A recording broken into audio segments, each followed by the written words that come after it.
하나님 말씀 봅니다. 하나님 말씀 구약 성경 이사야 53장입니다. 1절부터 마지막 12절까지 봅니다. 이사야 53장 구약 성경 1032페이지 이사야 53장 1절부터 마지막 12절 전장을 봅니다. 정말 중요한 말씀입니다. 나에게 주신 말씀으로 이 말씀을 받을 수 있기를 바랍니다. 우리가 전한 것을 누가 믿었느냐? 여호와의 팔이 누구에게 나타났느냐? 그는 주 앞에서 자라나기를 연한 순 같고 마른 땅에서 나온 뿌리 같아서 고운 모양도 없고 풍채도 없은즉 우리가 보기에 흠모할 만한 아름다운 것이 없도다. 그는 멸시를 받아 사람들에게 버림받았으며 간고를 많이 겪었으며 질고를 아는 자라. 마치 사람들이 그에게서 얼굴을 가리는 것 같이 멸시를 당하였고 우리도 그를 귀히 여기지 아니하였도다. 그는 실로 우리의 질고를 지고 우리의 슬픔을 당하였거늘 우리는 생각하기를 그는 징벌을 받아 하나님께 맞으며 고난을 당한다 하였노라. 그가 찔림은 우리의 허물 때문이요 그가 상함은 우리의 죄악 때문이라. 그가 징계를 받음으로 우리는 평화를 누리고 그가 채찍에 맞음으로 우리는 나음을 받았도다. 우리는 다 양 같아서 그릇 행하여 각기 제 길로 갔거늘 여호와께서는 우리 모두의 죄악을 그에게 담당시키셨도다. 그가 곤욕을 당하여 괴로울 때도 그의 입을 열지 아니하였으며 마치 도살장으로 끌려가는 어린 양과 덜 깎는 자 앞에서 잠잠한 양같이 그의 입을 열지 아니하였도다.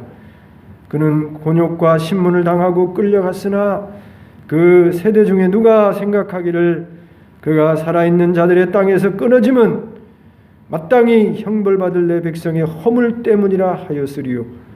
그는 강포를 행하지 아니하였고 그의 입에 거짓이 없었으나 그의 무덤이 악인들과 함께 있었으며 그가 죽은 후에 부자와 함께 있었도다.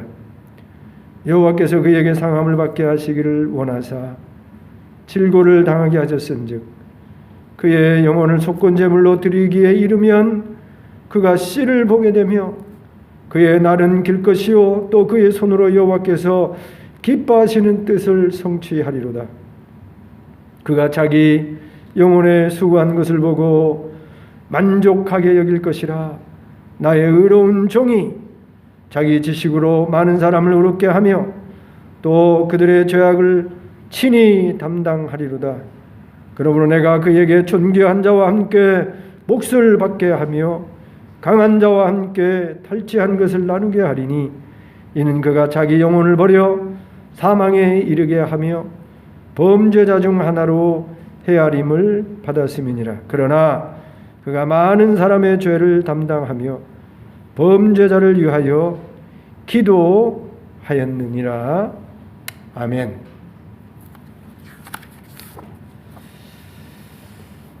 메시아와 그리스도라는 말은 다른 말이 아니라 하나는 히브리 말이고 하나는 헬라 말로 기름을 부었다는 똑같은 뜻입니다. 하나님은 기름을 부어 하나님의 일을 하는 사람으로 구별하였는데 구약에는 헤아릴 수 없는 많은 메시아와 그리스도가 있었습니다. 예를 들면 기름 부음 받은 왕, 기름 부음 받은 선지자, 제사장들이 다 하나님의 일을 맡아서 행하는 메시아들이었고 그리스도였습니다. 그런데 그 많은 메시아와 그리스도들 가운데 하나님이 특별한 메시아 그리스도를 언급하셨는데 이 특별한 메시아 그리스도는 단순히 이스라엘의 한 왕이나 선지자나 제사장이 아니라 이스라엘뿐만 아니라 온 세상 사람을 죄와 죽음과 지옥에서 건져내실 그런 구원자로, 그런 메시아로 그런 그리스도로 성경에 언급되어진 그런 메시아가 있다는 것입니다. 우리 지난주에 살펴본 대로 이렇게 하나님이 특별하게 언급한 메시아 그리스도가 어떤 모습으로 나타나 있는가를 우리가 살펴보면서 그 특별한 메시아 그리스도가 예수일 수밖에 없다는 사실을 우리가 확인하고, 그래서 2000년 전에 오신 예수님을 하나님이 특별하게 구원자로 보내신 메시아 그리스도로 우리가 믿고 받아들이고, 그래서 구원을 받고, 그런 믿음과 그런 확신 속에서 우리 성탄절을 맞기를 원하는 것이죠. 지난주에 살펴본 대로 하나님이 이 세상의 죄와 죽음과 지옥으로부터 우리 모두를 구원해낼 그 특별한 메시아 그리스도는 여자의 후손으로 오신다는 것이죠. 이 세상의 모든 인간들이 다 남자와 여자의 후손으로 왔습니다만, 이 하나님이 보내실 메시아는 남자 없이 여자 혼자 낳는 그런 일을 통해서 이 땅에 오시게 된다는 것입니다. 인류 역사상 여자의 후손으로 오신 사람을 우리가 찾는다고 한다면 예수님밖에 없습니다. 마리아가 아직 정혼한 요셉과 같이 살기 이전에 성령의 능력으로, 성령 하나님의 능력으로 잉태해서 여자만으로 이 땅에 오신 분은 우리 예수님밖에 없으시죠. 그래서 예수님이 성경에 언급한 특별한 메시아임을 우리가 확인할 수 있는 것이죠. 둘째로, 모세가 언젠가 나와 같은 선지자를 우리 하나님이 보내주실 것이다. 애굽의 430년 종살이에서 구원해 냈듯이 사탄의 그 오랜 통치 가운데서 우리를 건져내고, 모세가 광야 40년 동안 하나님의 말씀을 가르치고 인도에서 젖과 꿀이 흐르는 땅으로 이스라엘 백성을 들여보냈던 것처럼 광야 같은 인생 가운데 우리에게 하나님의 말씀을 온전히 전하면서 가나안 땅으로 그 비유되어지는 천국으로 들여보내는 자는 우리 예수님밖에 없는 것이죠.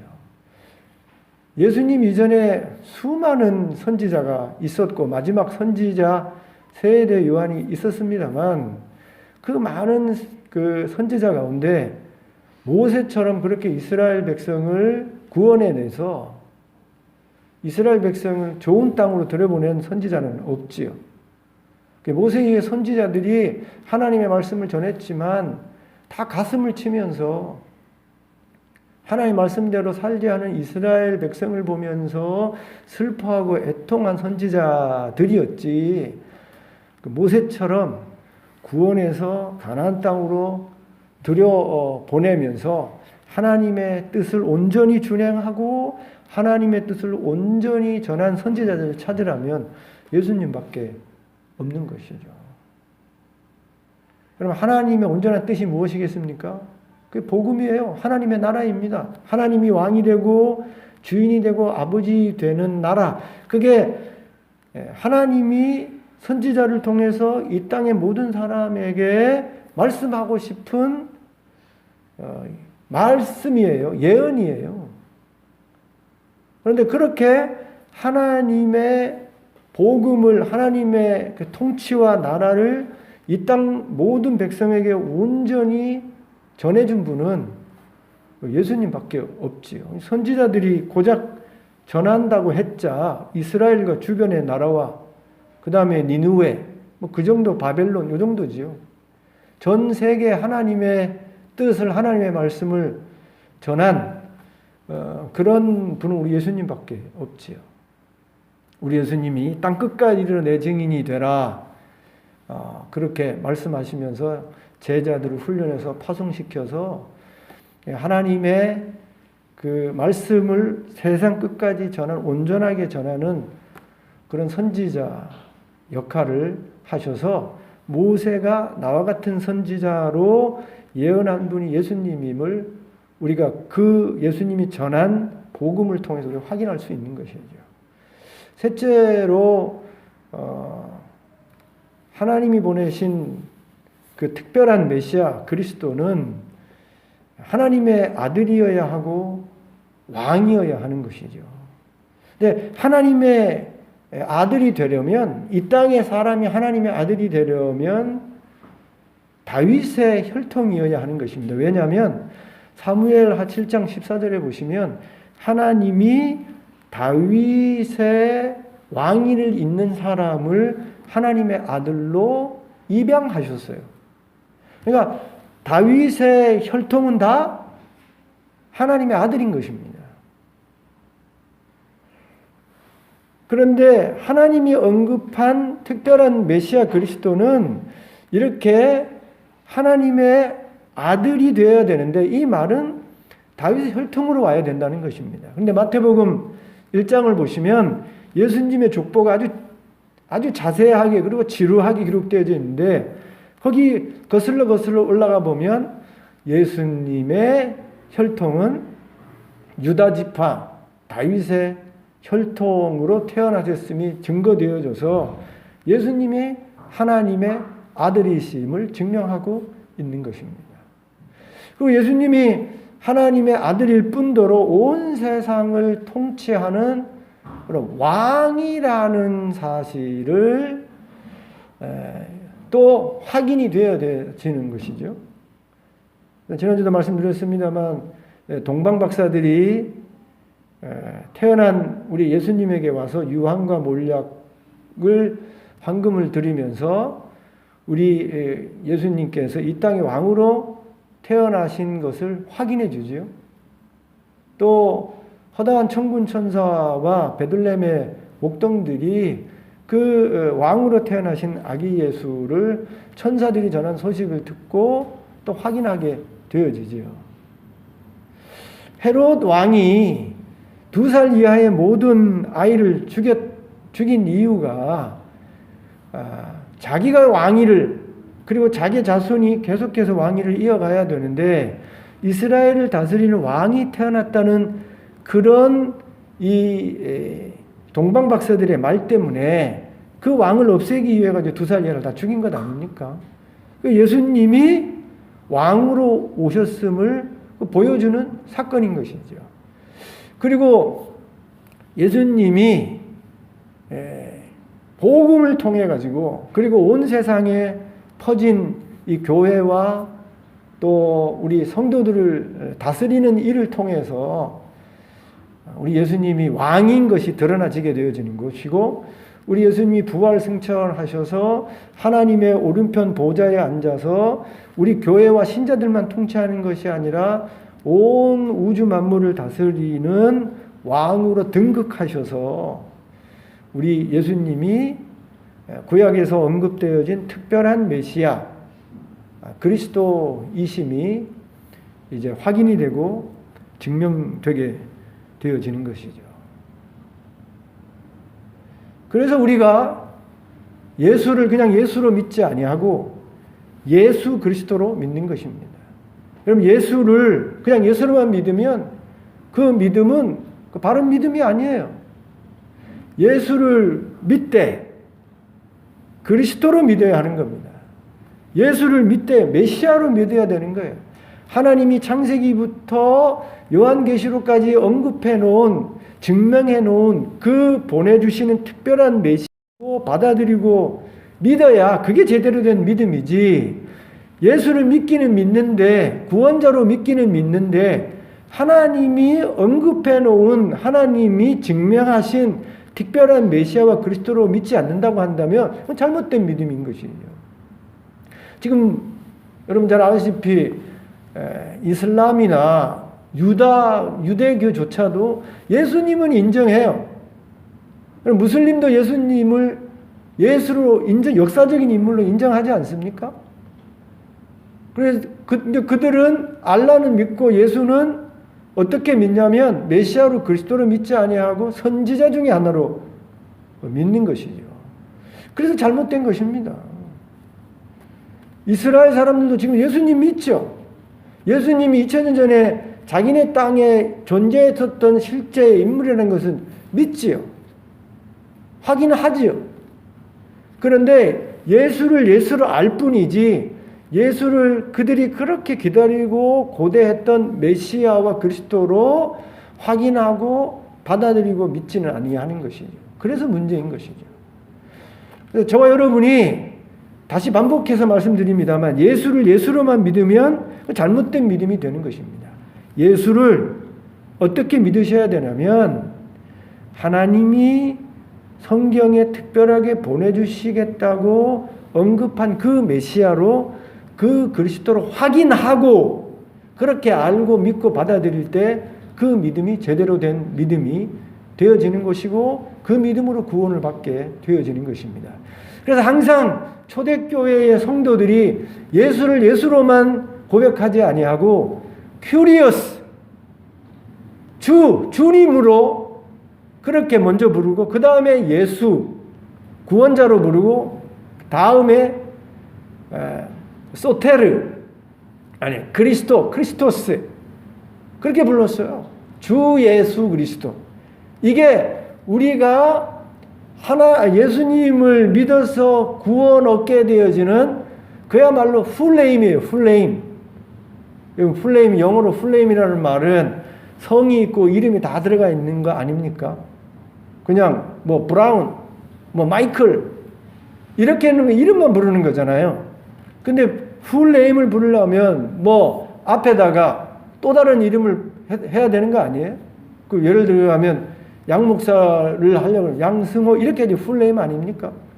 근데 우리 예수님의 풀네임이 지저스이기는 하지만 예수이기는 하지만 정말 우리를 구원하는 그런 믿음으로 예수님을 우리가 알고 받아들이려고 하면 주 예수 그리스도로 여러분이 믿고 알고 받아들일 때 그런 믿음으로 구원을 받게 되어지는 것이에요. 예수님은 하나님이 보내신 특별한 메시아 그리스도이신 것입니다. 지난주에 살펴본 이 세 가지 특별한 메시아 그리스도를 이어서 이제 오늘도 세 가지 더 찾아보면서 왜 예수님이 하나님이 보내주신 이 온 우주의 메시아가 되어지는가, 그리스도가 되어지는가, 구원자가 되는가를 살펴보면서 은혜를 받고자 하는 것입니다. 네 번째죠. 지난 셋째까지 살펴봤습니다. 네 번째, 하나님이 특별히 보내주시는 메시아 그리스도는 고난의 종으로 오신다는 것입니다. 여러분 이사야를 읽어보시면 특별히 오시는 메시아와 그리스도에 대해서 엄청나게 많이 예언해 놓은 것을 알 수 있습니다. 다른 선지자하고 비교할 수 없을 정도로 그 특별한 메시아와 그리스도에 대해서 언급한 내용이 상상할 수 없을 정도로 많고 그 특별한 메시아에 대한 언급한 양이 많을 뿐더러 그 언급되어진 메시아와 그리스도에 대해서 아주 구체적으로 정확하게 기술하고 있다는 것입니다. 예를 들면 한번 7장 이사야 7장 53장을 봤습니다만 여러분이 잘 아시는 정말 잘 아시는 그런 예언이죠. 이사야 7장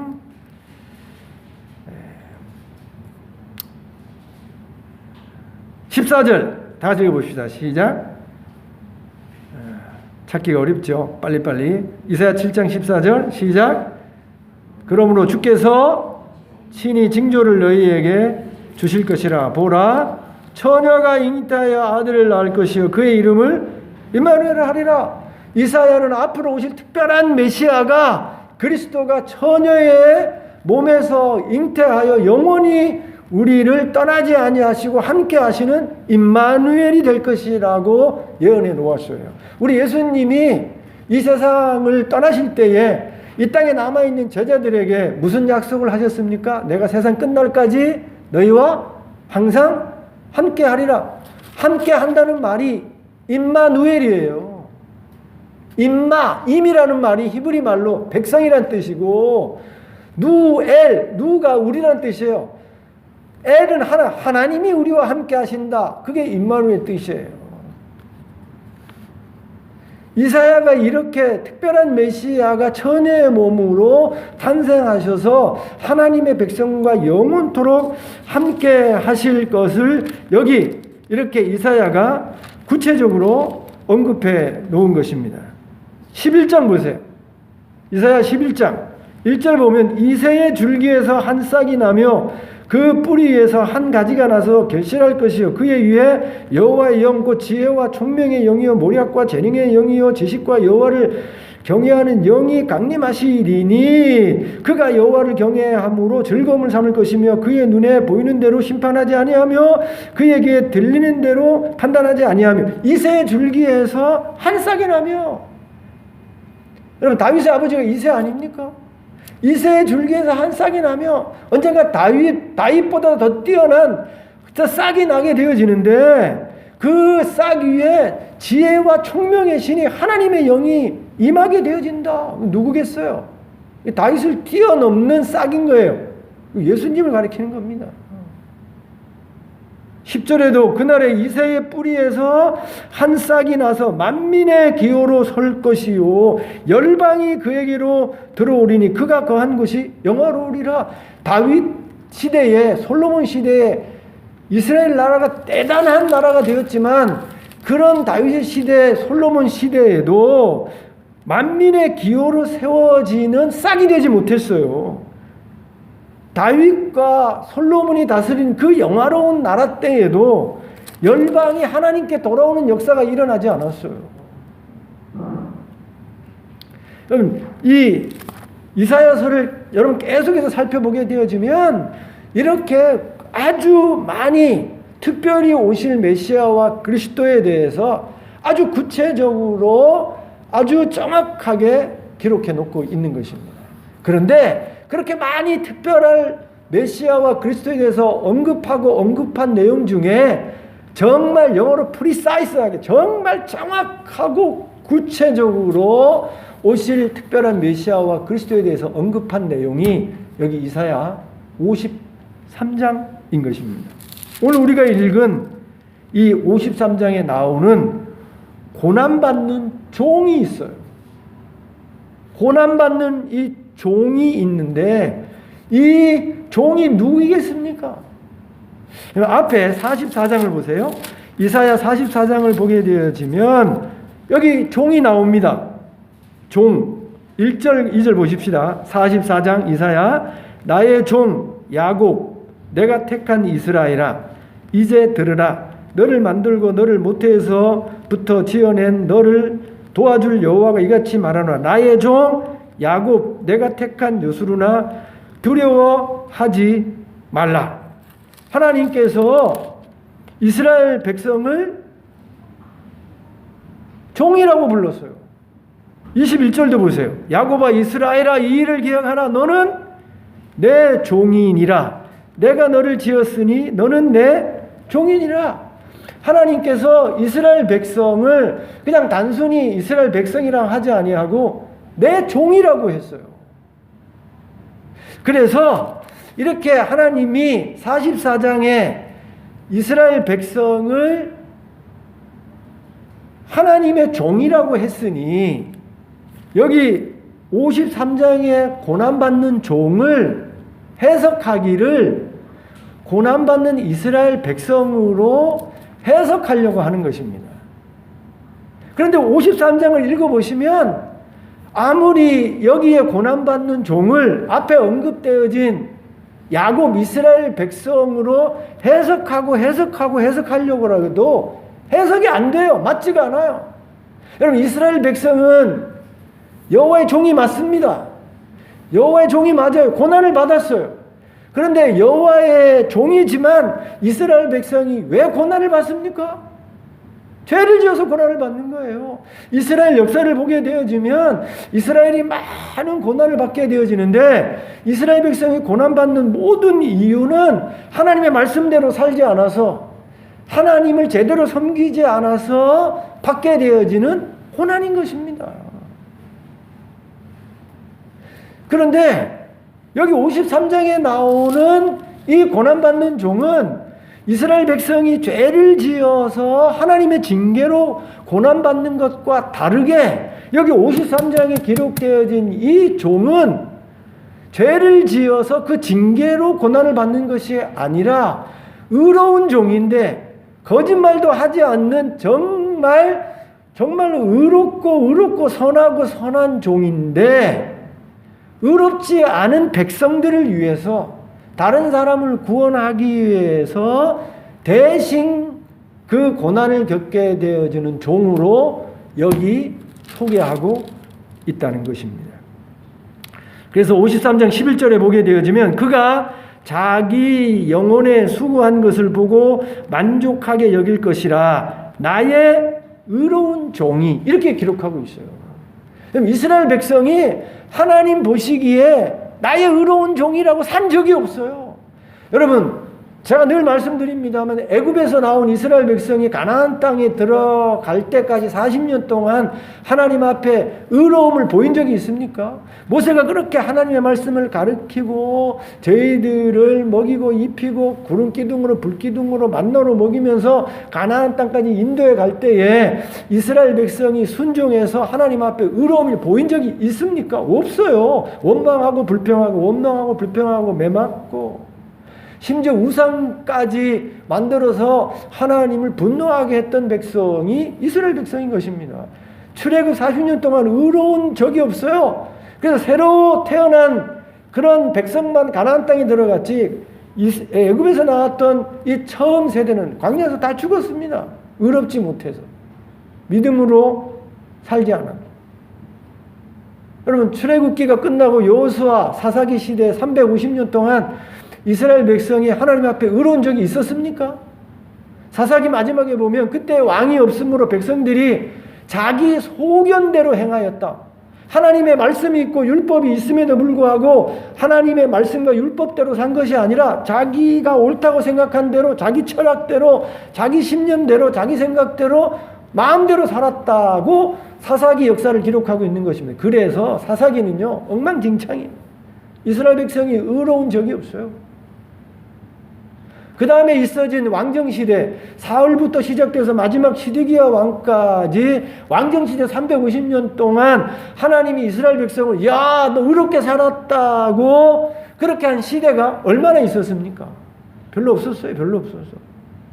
여러분 다윗 시대 그때에 다윗이 하나님 마음에 합한 자로 백성 앞에 인도하면서 살아서 그야말로 그때가 영광의 시대이고 그때가 그래도 의로운 시대죠. 여러분 그런데도 그때도 다윗이 밧세바를 범하고 우리아를 죽이는 그런 살인죄를 짓고 하나님이 기뻐하지 않은 인구조사를 할 때가 있어요. 그리고 그의 신하들 요압 장군 같은 경우가 여러분 다윗의 마음에 들지 않는 그런 못된 짓도 하는 것입니다. 여러분 솔로몬도 처음은 잘했지만 마지막에 이방 여인들과 결혼해가지고 우상까지 섬기는 그런 타락의 길로 가지 않습니까? 그래서 나라가 쪼개지지 않습니까? 여호사밧, 아사왕, 그다음 히스기야 왕, 요시야 왕 같은 그런 훌륭한 왕이 있었습니다만 그럼에도 불구하고 그때 이스라엘 백성이 하나님 앞에 너는 의로운 종이라고 평가할 만한 그런 삶이 역사적으로 있었는가? 없었다니까요. 왜 하나님이 선지자를 보내서 여러분 히스기야 시대의 이사야가 여러분 앞에 처녀가 잉태의 아들을 낳으리라 그때 아하스 왕 때인데 그때 히스기야가 여러분 그 아하스 때 이사야가 왜 이런 예언을 합니까? 처녀가 잉태의 아들을 낳으리라. 아하스 왕이요 그 하나님의 이사야의 말을 안 들으려고 해요. 하나님의 살아계신 증거를 보여주시겠다. 그러니까 난 그런 거 필요 없다고. 그러니까 하나님이 네가 하나님의 살아계신 증거를 받아들이지 않는다고 해도 내가 강제로라도 하나님의 그 살아계신 역사를 보여주겠다. 그래서 그게 처녀가 아들을 낳을 것이요. 임마누엘. 하나님이 그렇게 받아들이지 않는 아하스를 향해서 그 예언을 주신 게 그 처녀 잉태의 예언인 것입니다. 왜 350년 왕정시대가 망했습니까? 의롭게 살지 못해서요. 의롭게 살아본 적이 없어요. 그래서 여기 53장에 나의 의로운 종이, 이 의로운 종은 앞에 44장에 이스라엘 백성이 종이지만 이 53장에 언급되어진 이 고난의 종을 앞에 44장의 이스라엘과 절대로 연결시킬 수 없는 것입니다. 그리고 여기 이 종은요, 단수예요, 단수. 개인입니다. 한 사람이에요, 한 사람. 여러분, 이스라엘 백성은 복수잖아요. 이스라엘 백성은 얼마나 많습니까? 근데 여기 나의 의로운 종은 한 사람이에요. 그리고 이 의로운 종이 여기 4절 보면 그는 단수잖아요. 복수가 아니잖아요. 그는 실로 우리의 질고를 지고 우리의 슬픔을 당하였거늘 우리는 생각하기를 그는 징벌을 받아 하나님께 맞으며 고난을 당하야 한다 하였노라. 그가 찔림은 우리의 허물 때문이요. 이스라엘 백성이 다른 백성을 구원하기 위해서 이렇게 희생한 적이 없어요. 오히려 이스라엘 백성 때문에 수많은 양과 소와 염소와 비둘기가 죽었지요. 이스라엘 백성이 다른 백성을 위해서 다른 사람을 위해서 이렇게 다른 사람의 허물을 다른 사람의 실수를 지고 희생하고 고난을 당하고 죽은 적이 있습니까? 없다니까요. 없어요. 그래서 이 이사야 53장에 나오는 이 고난의 종은 우리 하나님이 성경에 언급한 온 우주의 죄를 대신 짊어지고 그 죄를 속하기 위해서 죽는 특별한 메시아 그리스도를 그야말로 정확하게 언급하고 있는 것입니다. 이게 누구겠습니까? 1절부터 12절까지 하나하나 여러분 구체적으로 보시면 십자가 위에 우리 죄를 속하기 위해서 죽으신 예수 그리스도를 처음부터 끝까지 정확하게 언급하고 있는 것입니다. 죽고 난 이후에 아리마대 요셉이 예수님을 자기가 파놓은 무덤에 장사하는 그 모습까지 여기 다 그대로 기록되어져 있고 십자가의 마지막 가상 7연이라고 하죠. 십자가에 달려서 7마디 하셨는데 그 중에 저들의 죄를 용서해 주옵소서 하고 기도하시는데 그 내용까지 12절 마지막 하반절에 정확하게 기록해 놓고 있는 것입니다. 하나님이 성경에 언급하신 우리의 그 구원자 메시아 그리스도는 고난받는 종입니다. 우리의 죄를, 우리의 허물을, 우리의 실수를 속하기 위해서 저는 죄가 없지만 의롭지만 그래도 우리 죄를 위해서 마치 죄가 있는 것처럼 질고를 지고 우리의 허물을 대신 지고 죽음의 자리로 나아가는 그런 메시아 그리스도임을 여기 이사야 53장이 정확하게 언급하고 있고 이 특별한 메시아와 그리스도와 메시아가 구약에 너무나도 많았지만 그 많은 메시아와 그리스도 중에 정말 메시아와 그리스도는 우리 예수님밖에 없다는 사실을 우리가 이 말씀을 통해서 또 확인하게 되어지는 것입니다. 다섯 번째, 하나님이 성경에 언급한 특별한 메시아 그리스도는 인자로 오시는 메시아 그리스도이신 것입니다. 다니엘은 바벨론의 선지자였는데 바벨론에서 활동을 하는 선지자였는데 이 다니엘이 어느 날 환상을 보게 되어집니다. 아주 놀라운 환상이에요. 자기가 환상도 보고 느부갓네살이 본 환상에 대해서 해석해주는 그런 일도 하였는데 다니엘이 자기가 직접 본 환상이 다니엘서 7장 13절과 14절에 언급되어져 있습니다. 우리가 많이 찾아본 내용입니다. 너무나도 중요한 말씀이기 때문에 우리 다시 한번 찾아보십시다. 다니엘서 7장. 에스겔 다음이죠. 자, 에스겔 지나서 다니엘서 7장. 자, 13절과 14절 다 같이 한번 같이 읽어봅니다. 시작. 내가 또 밤 환상 중에 보니 인자 같은 이가 하늘 구름을 타고 와서 옛적부터 항상 계신 이에게 나아가 그 앞으로 인도되매 그에게 권세와 영광과 나라를 주고 모든 백성과 나라들과 다른 언어를 말하는 모든 자들이 그를 섬기게 하였으니 그의 권세는 소멸되지 아니하는 영원한 권세요 그의 나라는 멸망하지 아니할 것이니라. 언젠가 하나님이 하나님의 왕권을 어떤 존재에게 주어서 그 하나님으로부터 받은 온 세상을 다스리는 권세, 그 왕권을 받아서 하나님의 나라와 온 우주를 통치하는 그런 왕적인 존재가 오게 될 텐데 그 왕적인 존재는 인자의 모습으로 온다는 겁니다. 인자라는 말은 사람의 모습으로 온다는 거예요. 근데 사람의 모습으로 오는데 어떻게 오냐면 우리가 통상적으로 엄마 아버지의 관계를 통해서 오는 것이 아니라 하늘로부터 온다는 겁니다. 이 말은 하늘 구름을 타고 온다 그러니까 구름을 타고 문자적으로 구름을 타고 온다는 그런 의미가 아니라 하늘로부터 임한 그런 분이라는 거예요. 하늘로부터 임하는. 여러분 이 땅에 태어나는 모든 사람은 땅으로부터 비롯된 것 아니에요? 땅으로부터? 우리의 존재가 흙이에요, 흙. 우리의 존재가 땅으로부터 비롯된 존재가 우리 사람인 것입니다. 그런데 하나님의 나라, 온 우주를 통치하는 왕적인 존재가 올 텐데 이 왕적인 존재는 땅으로부터 시작되어진 존재가 아니라 하늘로부터 구름을 타고 오시는 하늘로부터 임하는 사람이라는 것입니다. 그럼 하늘로부터 임해서 하늘로부터 시작되어서 이 땅에 사람으로 오신 존재가 누가 있습니까? 예수님밖에 없어요. 여러분 요한복음 1장에 보면 태초에 말씀이 계시니라 이렇게 언급하고 있어요. 태초에 말씀이 계시니라. 이 말씀이 하나님과 함께 계셨고 이 말씀이 곧 하나님이라.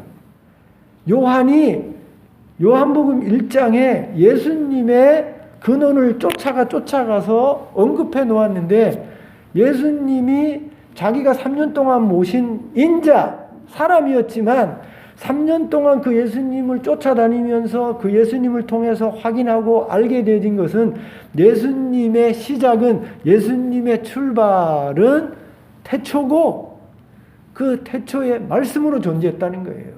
우리 성경은 그 번역할 말이 없어서 말씀으로 번역했습니다만 헬라어를 읽어보면 그걸 로고스라고 되어 있어요. 로고스. 로고스라는 말은 모든 이 세상의 프린시프, 원리예요. 진리의 기초인 것입니다. 그래서 예수님을 요한은 어떻게 확인했냐면 우리 눈앞에는 인자, 사람이지만 그 예수님의 시작은 로고스 하나님이라는 사실을 확인하게 된 것입니다. 그래서 다니엘이 7장 13절과 14절에 온 하나님의 나라를 온 우주를 다스리는 왕이 오실 것인데 그 왕은 하나님의 모습으로 오는 게 아니라 하나님은 하나님인데 하늘로부터 온 존재인데 근데 사람의 모습을 떼어야 한다는 거예요. 그렇게 오신 분은 우리 예수님밖에 없는 것입니다. 그래서 우리 예수님을 성육신 이렇게 말하지 않습니까? 성육신이 뭐예요? 하나님이 육신이 되었다는 것 아닙니까? 하나님이 사람이 되었어요. 앞으로 오실 특별한 메시아는 앞으로 오실 그리스도는 이렇게 인자의 모습으로 사람의 모습으로 오시는 분이라는 것입니다. 우리 예수님은 여러분 우리 예수님의 존재는 너무나도 신비해서 완전한 하나님이세요. 100% 하나님인데 100% 사람입니다. 이게 이해가 되지 않아서 얼마나 많은 이단이 생겨났는지 몰라요. 어떻게 하나님이 인간이 되고 인간이 하나님이 될 수 있느냐? 그럴 수가 없다. 하나님은 하나님이고 인간은 인간이지 100% 하나님이면서 100% 사람이고 100% 사람이면서 100% 하나님은 존재할 수 없다. 그래서 그게 이해가 되지 않아서 많은 이단이 생겨난 것입니다. 그러나 우리 예수님은 여기 다니엘서 7장에 언급된 대로 구름을 타고 하늘로부터 임하시는 그런 분임에도 불구하고 100% 사람인 것입니다. 인자여야 하는 것입니다. 그러니까 우리 예수님께서 복음을 전하실 때 항상 자기를 소개하시되 어떻게 소개하셨냐면 나는 예수다 이렇게 말씀하지 아니하시고 인자라 그랬어요. 인자. 여러분 읽어보시면 항상 예수님이 인자가 예루살렘으로 올라가 대제사장과 장로들로부터 죽임을 당하게 될 것이다. 자기를 인자라고 늘 소개하셨어요. 근데 성경을 깊이 이해하지 못하는 사람은 그 인자를 그냥 a son of man, 그냥 사람으로만 이해합니다. 근데 우리 예수님이 자기를 인자라고 언급하신 그 단어를 정확하게 원문으로 읽어보면 the son of man이에요. the son of man. 그냥 보통의 한 사람이 아니라 더라는 말이 이미 정관사로 누구를 가리키는 건 아닙니까? 그리고 우리 예수님이 나는 다니엘서 7장 13절과 14절에 언급되어진 구름을 타고 오는 그 인자다. 신적인 존재지만 사람이 된 인자가 된 그 메시아다. 그 그리스도라고 예수님이 믿든지 안 믿든지 자기 자신을 그렇게 소개한 것입니다. 그리고 여기에 언급되어진 그대로 14절에 그에게 권세와 영광과 나라를 주고 모든 백성과 나라들과 다른 언어를 말하는 모든 자들이 그를 섬기게 하였으니 여러분 복음을 통해 가지고 5대양 6제주 이 세상의 열방의 모든 백성들이 예수 그리스도를 알고 예수 그리스도를 자기의 주로 왕으로 받아들여서 섬기고 있지 않습니까? 그대로 이루어진 사람은 우리 예수님밖에 없는 거예요. 마지막 6번째, 성경에 언급되어진 특별한 메시아 그리스도는 베들레헴에서 태어나야 하는 것입니다. 여러분 이스라엘에 우리나라 경상남북도로 합쳐진 조그만 나라입니다만 비록 조그만 나라이지만 그 나라도 12지파가 나눠 가질 정도로 그 조각조각 나눠져 있고 거기에 많은 마을이 있어요. 그런데 하나님이 보내주시는 온 우주의 구원자로 보내주시는 특별한 메시아 그리스도는 어디에서 태어나야 하냐면 베들레헴에서 태어나야 하는 것입니다. 그렇게 하나님이 오실 특별한 메시아에 대해서 태어날 장소를 탁 집어서 말씀하신 것입니다. 자, 미가 선지자 여러분 다 아시죠? 미가 찾아보시면 이것도 자, 미가 7장 미가서 5장 2절입니다. 미가서 굉장히 중요한 말씀입니다. 미가서 5장 1293페이지 미가서 5장 2절 1293페이지 다 같이 읽어볼까요? 시작. 베들레헴 에브라다야 너는 유다 족속 중에 작을지라도 이스라엘을 다스릴 자가 내게로 나올 것이라. 그의 근본은 상고의 영원에 있느니라. 베들레헴 에브라다. 에브라다는 베들레헴의 옛 지명 이름입니다. 옛날엔 베들레헴이라 하지 아니하고 에브라다라고 했어요. 에브라다. 그런데 이제 베들레헴이라는 베들레헴이라는 말은 벳이라는 말이 집이라는 뜻이죠. 레헴이라는 말은 떡이라는 뜻이에요. 떡. 그래서 베들레헴이라는 말은 떡집이라는 뜻입니다. 뭐 떡을 우리나라로 말로 하면 떡이죠. 근데 빵을 만드는 음식을 만드는 그런 고장이라는 것이에요. 아마 베들레헴은 목동들이 많은 것은 목축업을 했을 텐데 어떻든 간에 먹는 것이 거기에 당시에 뭐 빵을 만드는 것이 있었든지 아니면 뭐 치즈를 만드는 것이 있었든지 그래서 어떤 떡집이라는 그런 의미인데 옛날에 베들레헴의 이름은 에브라다인 것입니다. 그런데 유다 족속 중에 정말 작고 작은 베들레헴이지만 그 베들레헴으로부터 이스라엘을 다스릴 자가 오게 된다는 거예요. 그런데 이 베들레헴으로부터 태어나는 특별한 이 왕, 특별한 메시아 그리스도, 이 분을 우리가 특별한 메시아로 보게 되어지는 것은 그 뒤에 나오는 말이에요. 그의 근본은 뭐라고 되어 있어요? 상고, 상고. 여기가 고자라는 말이 옛 고자 아닙니까? 그냥 옛날이 아니에요. 어제가 아니에요. 100년이 아니라니까요. 상고, 그 오래 전이라는 게 태초라는 겁니다. 베들레헴에서 이스라엘을 다스리는 어떤 왕이 올 텐데 그의 그 근본은 상고다. 그냥 100년, 200년, 1000년이 아니라 상고, 오래 전에, long time ago, 그냥 long time ago, in the beginning, 이렇게 되는 거예요. 아니, 그리고 그 뒤에 뭐라고 있냐면, 영원에 있느니라. 여러분, 베들레헴에서 태어나서 왕이 된 사람은 다윗밖에 없어요. 다윗도 메시아죠. 기름을 부음 받았으니까. 그러나 다윗이 기름 부음 받은 메시아였지만 다윗의 근본을 쫓아가 보면 상고가 아니에요. 다윗의 근본을 쫓아가 보면 영원이 아니에요. 다윗이 베들레헴에 태어난 다스리는 왕이었지만 그의 상고는 이새의 아들인 겁니다. 이새의 아들밖에 되지 못. 다윗이 영원한 존재가 아니었어요. 영원 전부터 존재했다가 나타난 것이 다윗이 아니고 그리고 영원히 존재하는 삶을 살지 못했던 것입니다. 제가 베들레헴에 가는데 거기 가면요, 그 실제로 베들레헴에 그 다윗의 무덤이 있어야 되는데 제가 기억하기로는 베들레헴에 다윗의 무덤이 있지 않고 헤브론에 있어요. 베들레헴 밑에 헤브론이라는 도시가 있는데,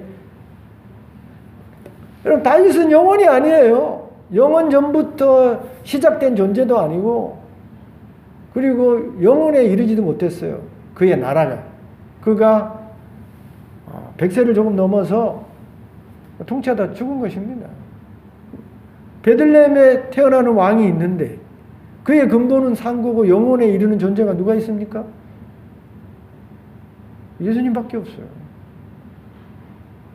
예수님은 다윗의 후손이 되어서 하나님으로부터 왕권을 이어받아서 온 세상을 다스리는 왕이 되어서 이 세상을 다스리고 통치하시고 온 우주를 다스리는 그런 왕이 되시는 것입니다. 그 왕이 베들레헴에서 오셨어요. 예수님이 베들레헴에 태어날 사람이 아니죠. 원래는 마리아와 요셉이 나사렛이었으니까 태어나려면 나사렛에 태어나야 되는데 예수님이 특별한 메시아이고 그리스도이기 때문에 베들레헴에서 태어나야 되기 때문에 여러분 그때 그 호적하라는 명령이 내려서 나사렛에 살지만 호적하러 베들레헴에 가서 거기서 예수님이 잉태되지 않습니까? 그리고 동방박사가 와서 경배하게 되어지죠. 이런 모든 일을 통해서 예수님이 베들레헴에서 태어나셔서 성경이 미가 선지자가 언급한 하나님이 보내실 특별한 메시아 그리스도임이 증명이 되어지는 것입니다. 여러분 제가 하나님이 보내실 특별한 메시아 그리스도에 대해서 성경 창세기부터 여기 미가 선지자까지 6가지로만 대표적인 특별한 메시아 그리스도가 예수님임을 증명하였는데 여러분 성경 창세기부터 요한계시록까지 이 특별한 메시아 그리스도에 대해서 너무나 많이 언급되어져 있고 아니 언급되어져 있는 정도가 아니라 창세기부터 요한계시록까지의 모든 내용은 다 이 특별한 메시아 그리스도가 예수님임을 증명하는 책인 것입니다. 그래서 어떤 사람은 창세기부터 요한계시록까지 빨간 줄이 쳐져 있다 그렇게 말을 하고 있어요. 그 빨간 줄이 뭐겠어요? 창세기부터 요한계시록까지 우리 십자가에서 우리를 위해서 피 흘려 돌아가신 예수님의 그 증거가 창세기부터 요한계시록까지 쫙 연결되어 있다는 거죠. 여러분, 노아의 방주가 누구를 가리키겠습니까? 홍수 가운데 그 죽어가는 백성들을 구원하는 그 방주가 누구를 가리키겠어요? 앞으로 오실 예수님을 여러분 의미하는 상징적인 물인 것입니다. 여러분, 애굽의 유월절이 무엇을 상징하겠습니까? 어린 양의 피를 발라서 그 이스라엘 백성이 구원을 받았던 그 유월절이 누구를 보여주는 절기입니까? 예수님이 우리를 위해서 십자가에 피 흘려 돌아가셔서 그 예수의 피를 붙잡는 자는 누구든지 구원을 받는다는 예수를 보여주는 절기인 것입니다. 여러분, 이스라엘 백성이 광야에서 그 다음에 솔로몬이 지어내었던 성막과 성전이 누구를 보여주겠습니까? 예수님을 의미하는 거예요. 그 많은 제사가 무엇을 의미하겠습니까? 이스라엘 백성의 죄를 위해서 대신 피를 흘리면서 가죽이 벗겨지면서 하나님 앞에 불태워져서 죽는 그 많은 소와 양과 염소로 드려지는 제사와 성전이 예수님을 보여주는 거예요. 여러분, 안식일이 누구를 보여주겠습니까? 우리가 지금 지키는 이 주일이 누구를 의미하겠어요? 예수님을 의미하는 거예요. 안식이라는 게 뭡니까? 우리가 언젠가 안식하는 날이 오고 안식하는 장소로 가게 되어질 텐데, 그런 안식의 장소로 이끌고 안식을 주시는 분은 예수님이라는 거예요. 그래서 예수님이 나는 안식일의 주인이라고 말씀하셨죠. 성경에 나타난 모든 상징물들, 모든 인물들, 성경에 기록되어진 모든 사건들을 여러분 예수님이라는 안경을 가지고, 여러분 시각을 가지고 보게 되어지면 그게 다 이해가 되어져요. 이렇게 성경이 구체적으로, 아니 성경의 모든 사건과 인물들이 한 특별한 메시아 그리스도를 언급하고 설명하고 있는데, 이런 모든 그 언급되어진 일들을 여러분 성취하고 이루어내고 그것에 맞는 인물은 예수님밖에 없어요. 그래서 우리가 예수님을 메시아 그리스도로 믿고 받아들이고 환영하게 되어지는 것입니다. 너무나 증거가 많아요. 너무나 증거가 많아요. 하나님은 예수님을 메시아로 그리스도로 믿고 확인하고 섬길 수 있는 너무 많은 증거들을 우리 인류에게, 사람들에게 증거하고 보여주셨음에도 불구하고 안타깝게도 예수님을 하나님이 언급한 예언한 특별한 메시아 그리스도로, 나의 주로, 나의 그리스도로 받아들이는 자는 많지 않다는 것이죠. 그러나 모세가 언급했듯이 하나님이 언젠가 나와 같은 선지자를 보내주실 것인데 너희는 그 선지자의 말을 들을지니라.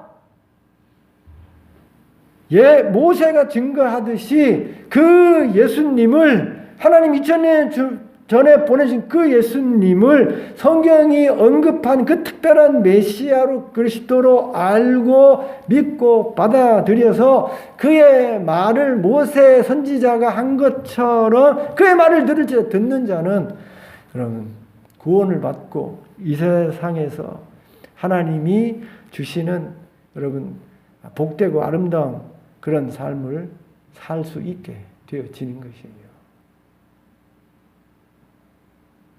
이 특별한 메시아 그리스도가 여러분의 주님이십니까?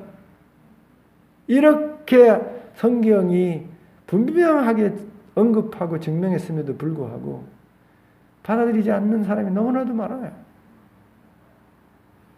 여러분 받아들이십니까? 받으셔야 돼요.